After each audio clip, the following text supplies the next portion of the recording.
pastatas stovi miesto širdyje, be abejo. Tai ta gamtinė aplinka, kuri supa ir visi objektai. Tai yra pagrindinės gatvės, pagrindiniai miesto objektai. Tai gyvenant jausti miesto šurmulį, dalyvauti jame iš tos gerosios pusės. Čia kaip to gero vyno yra tradicija.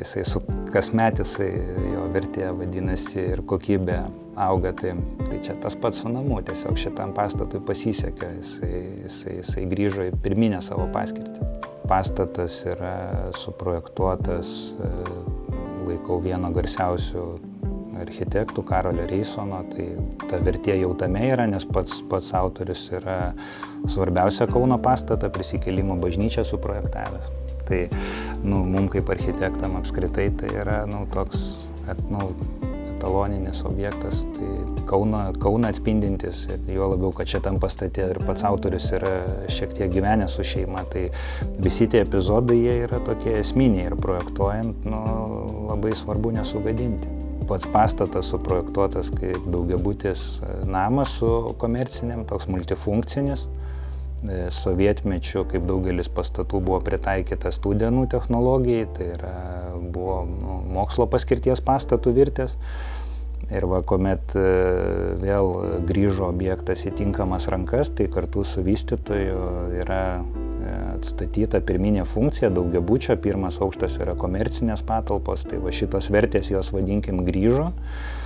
O pagrindinis dalykas yra tai turbūt, kad tas, kas buvo neaktualu gyventojui prieš 100 metų, o šiandien aktualu, tai tuos komponentus ir buvo tikslas sudėti taip, kad nepakenkt pačiam pastatui. O tai yra automobiliai, liftas, technologiniai dalykai, kurių šiuo metu gyventojui reikia. Čia galbūt yra ir išskirtinumas pačio objekto, jisai absoliučiai yra skirtas miesto gyventojui. Tai tikrai ne užmiesčio vartotojo yra būstas ir tas miestas gyventojus yra svarbus. Tai parkas, komerciniai objektai, kultūros objektai, galiausiai patogi lokacija yra atvykti, išvykti, ta prasme, visą tai šitas objektas turi. Tai tas pats stoties rajonas, jisai absoliučiai visas yra perstatomas naujai. Tai turim stoties pastatą, kuris irgi tapo ikoniniu architektūrinė prasme, o kalbant apie pačią tą stoties tokia, vadinasi, turgavietė, jinai irgi turi naują koncepciją, tai yra naujas prekybos objektas, yra Vilniaus mieste tokie objektai atgimę, kurie apskritai brandinė prasme jie yra netgi kaip toks teigiamas, naujas atgimęs objektas. Tai tas įvyks ir čia ir vyksta šiuo metu. Tai šito pastato prisidėjimas į bendrą krepšelį viso proceso, kas vyksta prospekte ir šitoje miesto dalyje, tai jisai yra reikšmingas, jisai kartu atgimsta, pradedant fasadais, baigiant visų vidum. Grįžtant prie to istorinio aspekto, kada buvo projektuotas pats pastatas, tuo metu paliepiniai aukštai jie nebuvo eksploatuojami, jie galbūt tokią daugiau sandėliavimo funkciją atliko. Tai šita vertybė jinai įgavusi absoliučiai naują veidą, reiškias, tai yra įrengus pastate liftą.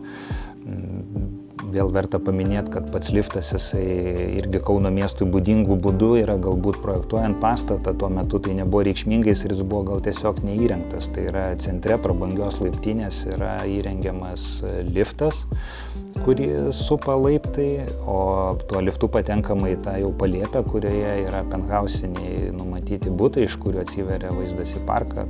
Terasos didžiulės taip yra įrengiamos, vėlgi tų pačių terasų nebuvo ir neaktualu galbūt buvo tuo metu. Tai pasikeitęs gyvenimo formatas, jisai diktuoja madas ir vadinasi tas toks atsiradimas, tos papildomos funkcijos, jisai taip pat jo yra.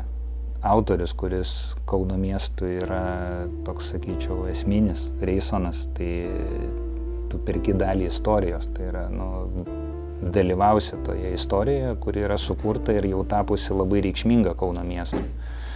Tai vertė, manau, per tai ir be jokios abejonės yra kartu ir pats pastato turinys visas. Tai yra kaip suplanuotos erdvės, jos vėlgi yra išsaugotos, būtų išplanavimai yra atstatyti. Tai principe tu perki dalelę istorijos, dalelę Kauno miesto. Tai nėra pastatas ar vien tik tai butas, kurį tu šiaip įsigijai. Tu jau gyvendamas šitam būste, tu jau esi istorijos dalies.